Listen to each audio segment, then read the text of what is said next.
Hello everyone, welcome to CTET CDP question practice session. CTET CDP question practice session का यह session 1 है। Start करते हैं हम क्वेश्चन से। क्वेश्चन 1 है, निम्नलिखित में से किस अवस्था में बच्चे अपने समवयस्क समूह के सक्रिय सदस्य हो जाते हैं। क्वेश्चन को सोल्व करना बहुत ज़रूरी है। प्रीवियस ईयर क्वेश्चन जितने भी आपको 2011 से लेकर के 2021 तक, खास करके 10 साल का क्वेश्चन को देख लीजिए। बहुत ज़रूरी है आपको एग्जाम में जाने से पहले क्वेश्चन को सोल्व करना। तो क्वेश्चन आपसे पूछा गया है कि वह कौन सी अवस्था होती है जिसमें बच्चे जो है अपने समवयस्क समूह के सक्रिय सदस्य हो जाते हैं। तो समवयस्क समूह के सक्रिय सदस्य हो जाते हैं किशोरावस्था में। तो आंसर हो जाएगा आपका ऑप्शन ए, किशोरावस्था। और आपको मालूम होगा कि रॉस के अनुसार किशोरावस्था की आयु क्या होता है। तो रॉस के अनुसार किशोरावस्था की आयु होता है 12 से 18 वर्ष। तो 12 से 18 वर्ष किशोरावस्था की आयु होता है, जिसमें जो बच्चे हैं अपने समवयस्क समूह के सक्रिय सदस्य हो जाते हैं। अगला क्वेश्चन देख लेते हैं।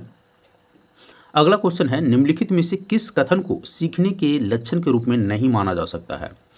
तो आपसे पूछा गया है कि इनमें से कौन से कथन है जिसमें सीखने के लक्षण के रूप में नहीं माना गया है।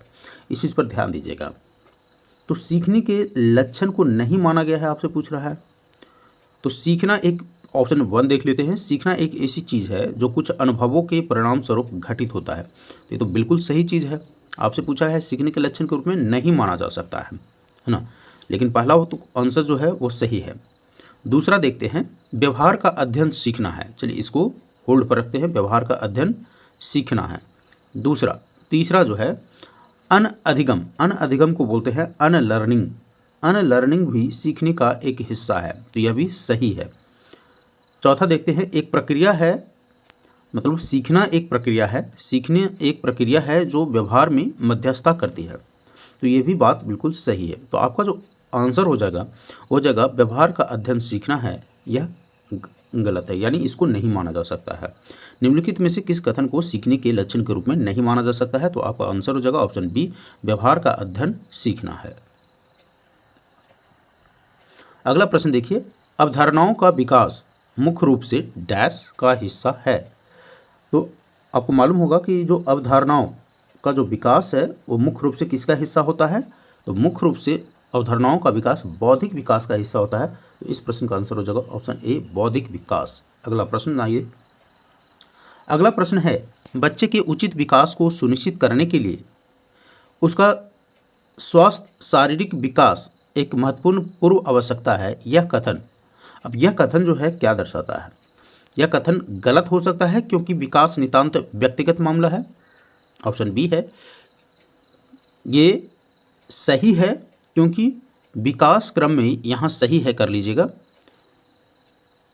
पहला गलत है तो दूसरा सही है क्योंकि विकास क्रम में शारीरिक विकास सबसे पहले स्थान पर आता है।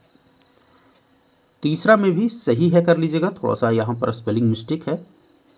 सही है क्योंकि शारीरिक विकास विकास के अन्य बच्चों के साथ अंतः संबंधित होता है। तो यह प्रश्न जो है आपका ऑप्शन सी है जो सही है, क्योंकि सही है क्योंकि शारीरिक विकास विकास के अन्य बच्चों के साथ अंतः संबंधित है। अगला प्रश्न देखिए। अगला प्रश्न है, बचपन के सांप्रदायिक दृष्टिकोण की मान्यता है। तो बचपन के सांप्रदायिक दृष्टिकोण की मान्यता क्या है, यह आपसे प्रश्न पूछा गया है। तो बचपन के सांप्रदायिक दृष्टिकोण का जो मान्यता है वह है वृद्धि एवं परिवर्तन की एक अनूठी अवधि है। क्या है, वृद्धि एवं परिवर्तन के जो क्या होता है, एक अनूठी अवधि है। जैसा कि आपको मालूम होगा कि बालकों का बचपन वृद्धि एवं परिवर्तन के दृष्टिकोण से महत्वपूर्ण काल होता है और बालकों का शारीरिक वृद्धि, चाहे वो लंबाई हो, भार हो, माप हो, एवं उनके स्वभाव का परिवर्तन जो होता है वह बचपन से ही आरंभ हो जाता है। तो इस प्रश्न का आंसर हो जाएगा ऑप्शन डी, वृद्धि एवं परिवर्तन एक अनूठी अवधि है। अगला प्रश्न है, निम्नलिखित में से किस अवस्था में बच्चे अपने, ओके इस क्वेश्चन को हम लोगों ने कर लिया था, राइट। ये क्वेश्चन नंबर 1 था और इसे हमने किया था कि, चलिए आगे देखते हैं।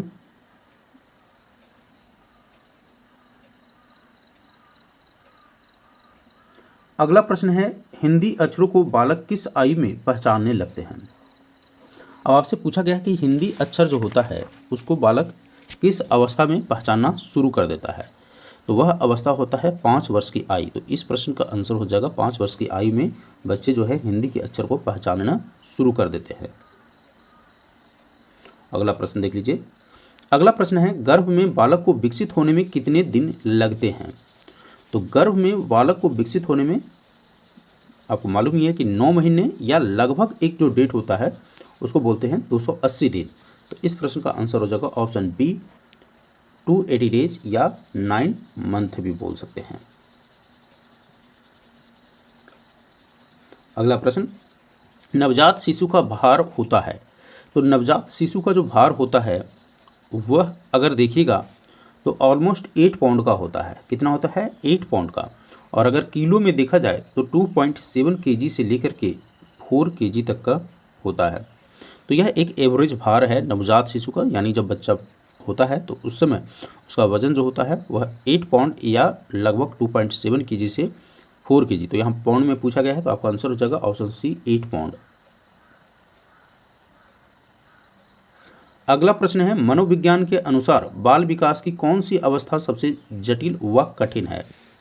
मनोविज्ञान के अनुसार बाल विकास की कौन सी अवस्था सबसे जटिल व कठिन है। तो मनोविज्ञान जो कहता है कि किशोरा जो अवस्था है वह सबसे जटिल और कठिन होता है। और हमने बताया था कि किशोरा अवस्था की जो आयु होता है रॉस के अनुसार वह क्या होता है 12 से 18 वर्ष। और शैशवावस्था की आयु क्या होता है रॉस के अनुसार। रॉस ने जो बालक के विकास की अवस्था को कितने भागों में बांटा है, तो 4 भागों में बांटा है। वह है शैशवावस्था, बाल्यावस्था, किशोरावस्था और प्रौढ़ावस्था। तो शैशवावस्था 1 से 5 वर्ष, बाल्यावस्था 5 से 12 वर्ष और किशोरावस्था 12 से 18 वर्ष और प्रौढ़ावस्था जो होता है 18 से ऊपर होता है। तो सबसे जटिल और कठिन कौन होता है? किशोरावस्था, जिसका एज होता है 12 से 18 वर्ष। अगला देखिएगा, सर्म व गर्भ यानी प्रौढ़, सेम एंड प्रौढ़ जैसी भावना का विकास किस अवस्था में होती है। सर्म और गर्भ जैसी भावना का विकास किस अवस्था में होती है। देखिए, सेम यानी बच्चों को शर्मिला होना या गौरवान्वित फील करना, यह जो अवस्था होता है यह किस में फील होता है? बाल्यावस्था से ही स्टार्ट हो जाता है। और बाल्यावस्था का आयु रॉस के अनुसार कितनी है? तो 5 से 12। तो इस प्रश्न का आंसर हो जाएगा बाल्यावस्था, यानी option C is the correct answer. अगला देखिए, शैशवावस्था की मुख्य विशेषता क्या नहीं है। आपसे पूछा है क्या नहीं है। शैशवावस्था की कुछ विशेषता दिया हुआ और उसमें पूछ रहा कि इनमें से कौन सी विशेषता जो है नहीं है। तो ऑप्शन को देखिएगा, अब समझिए कि शैशवावस्था की आयु क्या होती है 1 से 5 वर्ष रॉस के अनुसार, है ना। रॉस के अनुसार शैशवावस्था की आयु 1 से 5 वर्ष। अब उसमें बच्चा क्या चिंतन करेगा? चिंतन तो बच्चा कर ही नहीं सकता 1 से 5 वर्ष, यानी ये ऑप्शन हमारा गलत है।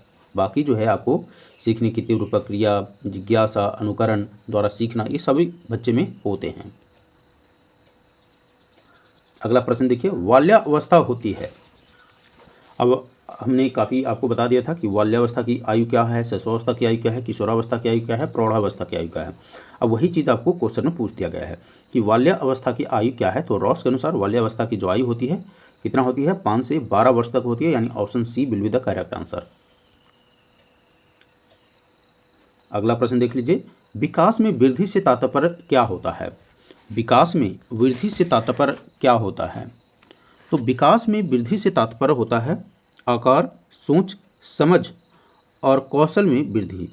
आकार, सोच, समझ, कौशल में वृद्धि ही विकास में वृद्धि का मतलब होता है। राइट। आज का लास्ट प्रश्न है, तनाव और क्रोध की अवस्था कौन सी होती है। तनाव और क्रोध, अभी हमने कुछ समय पहले एक क्वेश्चन किया था जिसमें हमने देखा था शर्म और गर्व की अवस्था। तो शर्म और गर्व की अवस्था जो होती है वह बाल्यावस्था में होती है। अब आपसे पूछ रहा कि तनाव और क्रोध यानी टेंशन एंड एंगर की अवस्था जो बालक का होता है वह किस अवस्था में होता है। तो टेंशन और एंगर यानी क्रोध की अवस्था जो होता है वह किशोरावस्था में होता है, यानी 12 से 18 वर्ष। तो इस प्रश्न का आंसर हो जाएगा कौन सा? किशोरावस्था, यानी option A is the correct answer.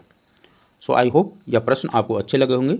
Last में मैं आपसे एक प्रश्न पूछता हूँ, आप उसका आंसर कमेंट सेक्शन में लिख के बताइएगा। यह कथन किसका है कि विकास आंतरिक एवं बाह्य कारणों से व्यक्ति में परिवर्तन है? विकास आंतरिक एवं बाह्य कारणों से व्यक्ति में परिवर्तन है। आई होप क्वेश्चन समझ गए होंगे। इस कथन का जो कथनकार है वो कौन है, आप कमेंट सेक्शन में लिख के मुझे ज़रूर बताइएगा।